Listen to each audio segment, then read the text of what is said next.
دقيقة نداء على أرواح شهداء 25 يناير ثم بعدها نشيد بلادي مع بعض. نشيد بلادي معا.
بداية نبدأ يومنا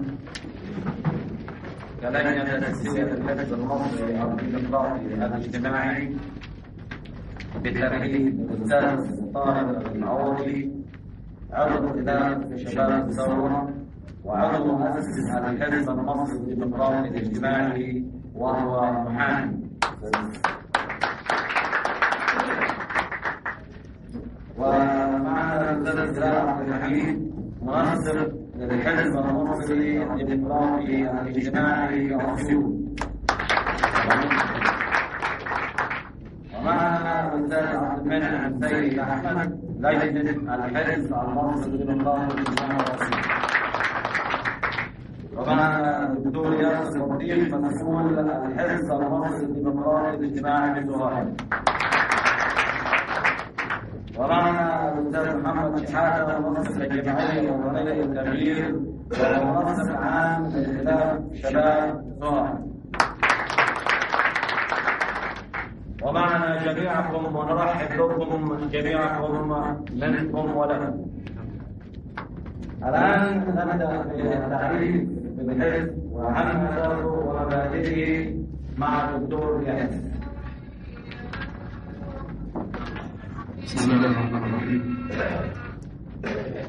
الحمد لله والصلاة والسلام على رسول الله. بداية تنويه أن هذا اجتماع وليس مؤتمر.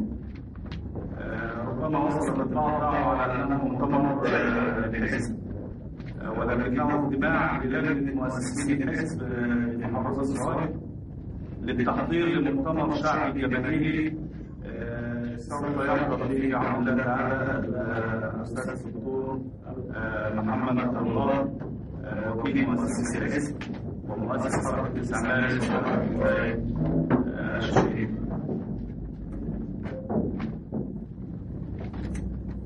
في ورقة وزع على حضراتكم بإضافة تكون في استمارة نووية بيضاء واستمارة نووية حمراء واستمارة تعريفية بمبادئ الحزب أو إعلان مبادئ الحزب والإطلاق تحت المبادئ تحت منهج التنظيمي للحزب. الفرق بين الاستمارة البيضاء والاستمارة الحمراء، الاستمارة الحمراء استمارة توعوية مؤسس. لو حب أي حد من إخواننا المطلوب ان هو يكون عضو مؤسس معانا في امانه زهير شغل مؤسسه به لها شروطها، لان هو هيكون مكلف باعمال غير عاديه. بالنسبه للمبادئ اللي تحكم منهج التنظيم دي حدثها الاستاذ فرج العوضي المحامي هيتناول الكلام القانوني ومراحل تاسيسه والمراحل التي وصل اليها. لكن في البدايه نود ان نتعرف كيف الحزب وكيف جاءت على ارض الواقع ومن صاحب الفكره واهم اهداف الحزب المصري الديمقراطي. اول من اعلن عن تاسيس هذا الحزب هو الدكتور محمد ابو الله، مؤسس حركه 9 مارس، وجميعكم تعلمون هذا الرجل المناضل قبل الثوره بسنين. وكان معه في الدعوه الاستاذ الدكتور محمد منير، استاذ المسالك الدوليه وصاحب مركز منير، ومعه المخرج داوود عبد السيد، ومعهم ايضا الاستاذ الدكتور حازم البلاوي الاقتصادي الاشهر في مصر. هذا هو مجلس امناء الحزب المصري الديمقراطي. ثم انضم الى الحزب الاستاذ الدكتور عمرو حمزاوي،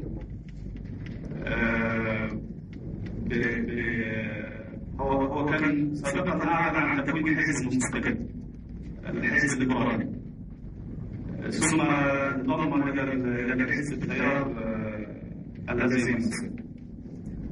الحزب قائم على 7 مبادئ واهداف اساسيه.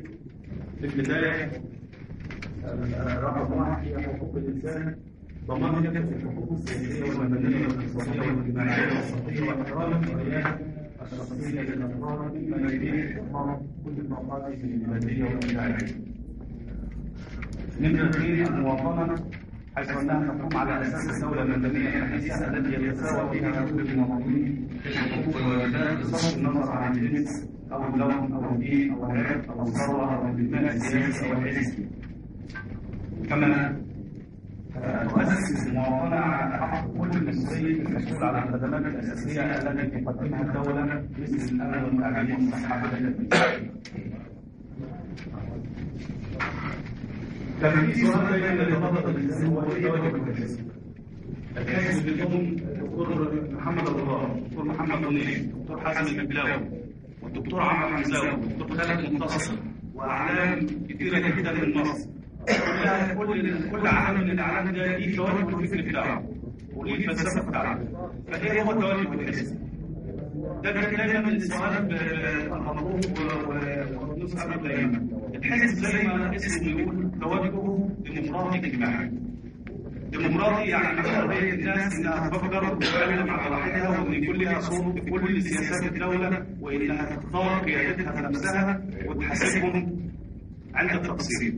ديمقراطي يعني ان الحزب اللي معاه اغلبيه الناس هو اللي يحكم، لكن من غير ما يدور على المعارضه، ومن غير ما يحرمها من فرصتها في المستقبل انها تتحول لاغلبيه وتحكم.